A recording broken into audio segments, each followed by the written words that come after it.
Well, Kim Jong-un has a firm control of the North Korean regime. But that said, North Korea is a very real threat. North Korea is easily ridiculed, a funny little country run by a funny little guy.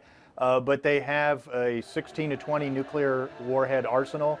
They are increasing the testing of their missiles in order to deliver them. North Korea, or South Korea and Japan are likely already under a nuclear threat. And North Korea continues to develop ICBM capabilities against the continental U.S. How close are they to having that ability? There are various predictions that they may have it now to they may not have it for many, many years.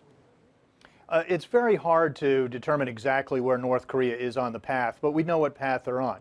4 U.S. four-star generals have said they think North Korea either already has the capability to target the U.S. with a nuclear warhead, or we must assume they do.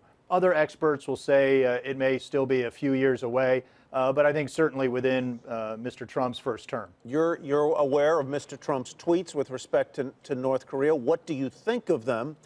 Is he right, or is he partly right in the idea that China, there he just stated that it's the final stages of developing a nuclear weapon capable of reaching parts of the U.S. It won't happen.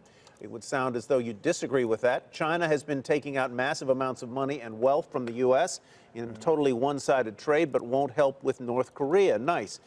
Is he right to pressure China to put more of its heft and influence on that regime, because they are basically its only ally? Well, I hope when Mr. Trump assumes office, he'll work policy making through the bureaucracy and through the system rather than limiting himself to Twitters. It leaves a lot of uncertainty amongst our allies and domestically as to what he means by a very short tweet. That said, China certainly has shown itself repeatedly to be part of the problem rather than part of the solution.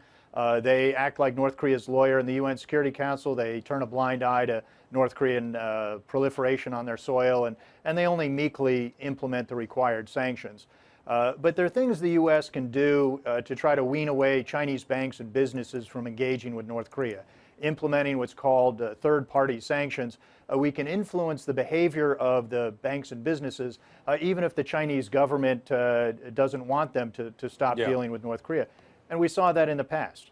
You know, Bruce, listen, North Korea is a shakedown nation. Bruce, you know that better than anybody, right? I mean, whenever they need something, food, money, whatever, they start to rattle the saber, bring people to the table, probably through the Swedish or some other neutral countries, a consulate in that country.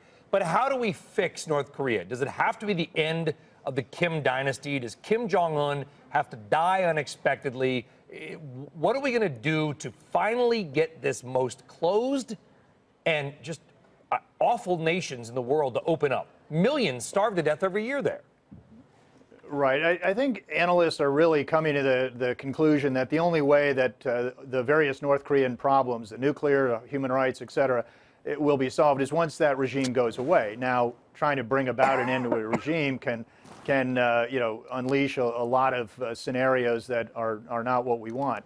Implosion, explosion, all can be very dangerous. In the meantime, what we need to do is step up the game on targeted financial measures and sanctions. The Obama administration has talked a good game, but they've really underperformed. It's been a policy of timid incrementalism.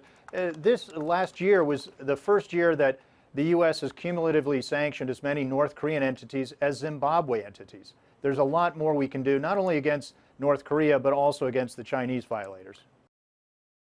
Hey there, thanks for checking out CNBC on YouTube. Be sure to subscribe to stay up to date on all of the day's biggest stories. You can also click on any of the videos around me to watch the latest from CNBC.